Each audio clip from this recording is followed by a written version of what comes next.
அன்பார்ந்த இறைமக்களே, கிறிஸ்துவின் மறுப ஜபக்குழுவின் வாயிலாக இன்று உங்களை சந்திப்பதில் நான் பெரும் மகிழ்ச்சி அடைகிறேன். மக்களே, சந்தோஷமாக இருக்கீங்களா? நிறைவாக இருக்கீங்களா? மகிழ்ச்சியாக இருக்கீங்களா? மன அமைதியாக இருக்கீங்களா? மக்களே, ஒவ்வொரு நாளும் மகிழ்ச்சியும் மன அமைதியும் இறைவன் தந்த பெரிய வரப்பிரசாதம் இல்லையா? இன்று அவர் நமக்கு என்ன இறைவார்த்தை தருகிறார் பார்ப்போமா?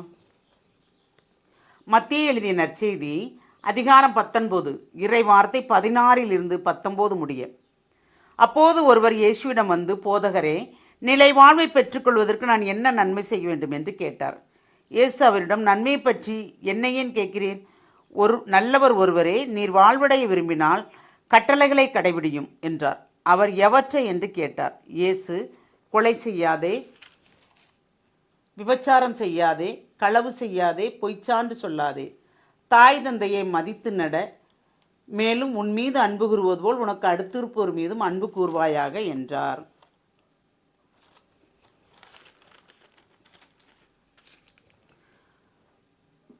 என்ன கேட்குறாரு?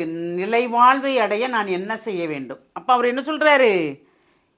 நன்மை செய்ய ஆரம்பித்தாலே அந்த நிலைவாழ்வு கிடைக்குது இல்லையா? ஆனால் அவர் என்ன நினைக்கிறாருன்னா, நான் இதெல்லாம் செய்கிறேன், நான் கொலை செய்யலை, விபச்சாரம் செய்யலை,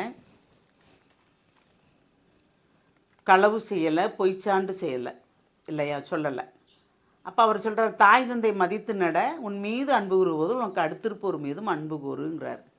இப்போ இதெல்லாம் ஒருத்தர் செஞ்சுட்டு ஆண்டவரை சோதித்து பார்க்க வராங்களா, இல்லை அவருக்கு இதையும் குறித்து வேறு என்னமோ சொல்ல விரும்புகிறார் என்று நினைக்கிறாங்களா? நம்ம இதெல்லாம் செய்யலைன்னா கண்டிப்பாக நாம் பேர் பெற்றவர்கள் தான் இல்லையா? தீமையான காரியங்கள் எதுவும் செய்யாமல் நன்மையானதை மட்டுமே நாம் செய்தோம் என்றால் இறைவனுக்கு உகந்த வாழ்க்கை நாம் வாழ்கிறோம். அதுதான் நமக்கு நிலை வாழ்வு. இவ்வுலக வாழ்க்கையில் என்ன துன்பம் இருந்தாலும் இந்த வீடு நமக்கு நிரந்தரம் அல்ல. நம்ம ஃப்ரீ விசாவில் இருக்கிறோம். நமக்கு நிரந்தரமான விசா தர்றது விண்ணுலகத்துக்கு தான். அப்போ அங்கே போகும்போது நாம் எப்படி இருக்க வேண்டும்? கவலையற்று இருக்கும்படி நாம் இந்த உலகத்தில் என்ன கவலை, துன்பங்கள், துயரங்கள், வேதனைகள், பாடுகள், நோவுகள், நொடிகள் எது வந்தாலும் அதை ஏற்றுக்கொள்கின்ற மனப்பக்குவத்தை மட்டுமே இறைவனிடம் கேட்க வேண்டும். தீமையான எதையும் நாடாமல் நன்மையானதை மட்டுமே நாம் நாடும்போது இறைவன் தருகின்ற அந்த நிலைவாழ்வை நாம் பெற்றுக்கொள்ளலாம். அப்போ அந்த நிலைவாழ்வு பெறுவதற்கு நாம் நன்மைகளை மட்டும்தான் தேட வேண்டும் இல்லையா?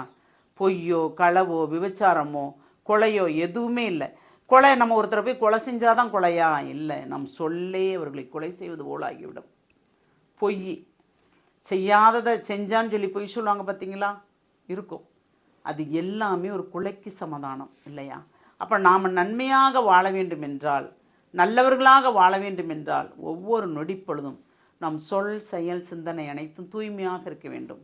அப்படி தூய்மையாக இருக்கும்போது தான் இறைவன் நம்மளோடு இணைந்து நடப்பார். நாம் நன்மையான வாழ்க்கை வாழலாம். அந்த நன்மையான வாழ்க்கை வாழ நாம் அவரிடம் மறங்கேற்போமா?